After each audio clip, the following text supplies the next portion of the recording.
चलिए आज भारत की एक ऐसी शासक की कहानी जानते हैं जिन्हें रानी से कहीं ज्यादा लोक माता के तौर पर याद किया जाता है।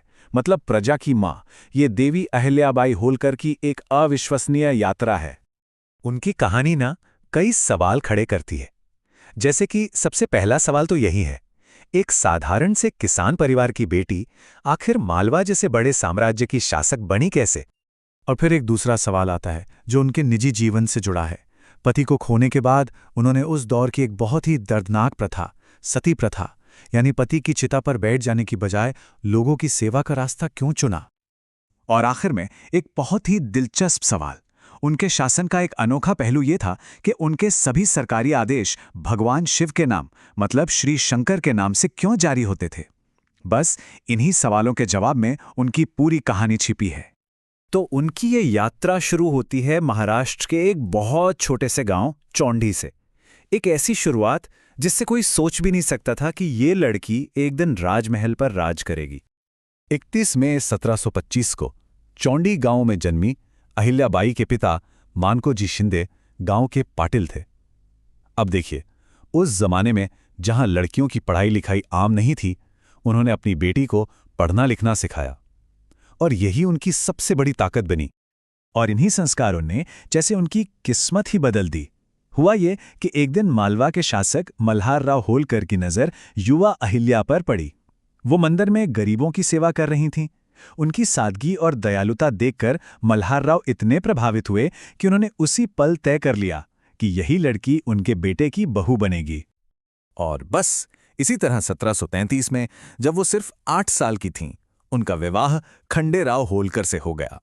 राजमहल में वो सिर्फ एक बहू बनकर नहीं रहीं।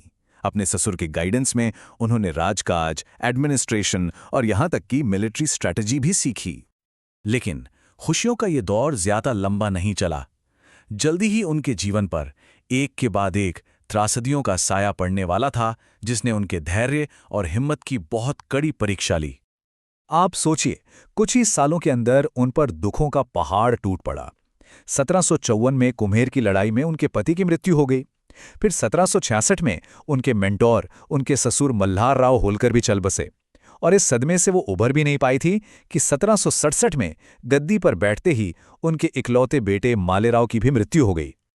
पति की मृत्यु के बाद अहिल्याबाई ने उस समय के रिवाज के हिसाब से सती होने का फैसला कर लिया था। लेकिन जब वो चिता की तरफ बढ़ रही थीं, तो उनके ससुर ने उन्हें रोक लिया और कहा, बेटी, अब तू ही मेरा बेटा है। तेरे बिना मेरा और मेरे इस राज्य का क्या होगा? इन शब्दों ने सब कुछ बदल दिया। उन्हें एक नया रास्ता दिखाया, आत्मदाह का नहीं बल्कि कर्तव्य और सेवा का। और बस 1767 में अपने सारे निजी दुखों को पीछे छोड़कर अहिल्याबाई ने मालवा साम्राज्य की बागडोर अपने हाथों में ले ली। उनका शासन न्याय और दूर की सोच का एक बेहतरीन उदाहरण बना। न्याय हर किसी तक पहुंचे, इसके लिए वो हर रोज एक पब्लिक कोर्ट लगाती थी। उन्होंने समाज के सबसे कमजोर लोगों की रक्षा की। विधवाओं को उनके पति की संपत्ति पर अधिकार दिया। इतना ही नहीं, उन्होंने सीमाओं की सुरक्षा के लिए एक महिला सेना भी तैयार की। और सबसे कमाल की बात, उन्होंने लुटेरे कबीलों को अपराधी की तरह नहीं बल्कि किसान बनाकर समाज की मुख्य धारा से जोड़ा। उन्होंने पूरे 28 वर्षों तक शासन किया और ये 28 साल मालवा के इतिहास में शांति, न्याय और समृद्धि का सुनहरा दौर माने जाते हैं। चलिए अब उनके शासन के उस पहलू पर नजर डालते हैं जो सबसे अलग है, उनके धार्मिक और समाज सेवा के काम, जो उनके राज्य की सीमाओं से भी कहीं आगे तक फैले हुए थे। उनके शासन करने का तरीका उनकी गहरी आस्था को दिखाता है। देखिए, वो खुद को शासक मानती नहीं थी, बल्कि भगवान शिव की एक सेवक मानती थी। इसीलिए राज्य का हर एक आदेश श्री शंकर आज्ञा के नाम से जारी होता था, मानो सत्ता उनकी नहीं बल्कि ईश्वर की हो। अपने इन्हीं असाधारण कामों के लिए उन्हें पुण्य श्लोक कहा गया। ये एक ऐसी उपाधि है जो सिर्फ उस इंसान को मिलती है जिसका नाम ही उसके पवित्र कर्मों की वजह से श्रद्धा के लायक बन जाए। उनकी सबसे बड़ी उपलब्धियों में से एक थी पूरे भारत में फैले 12 पवित्र ज्योतिर्लिंग मंदिरों का पुनर्निर्माण और जीर्णोद्धार करना। उनके काम सिर्फ मालवा तक ही सीमित नहीं थे।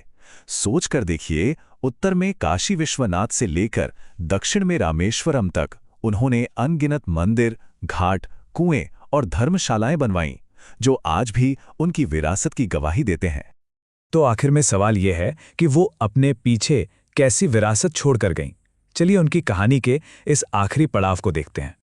28 साल के इस शानदार शासन के बाद 13 अगस्त 1795 को 70 साल की उम्र में उनका निधन हो गया। उनके जाने पर पूरा राज्य शोक में डूब गया। प्रजा इस तरह रो रही थी जैसे उन्होंने अपनी रानी को नहीं बल्कि अपनी सगी मां को खो दिया हो।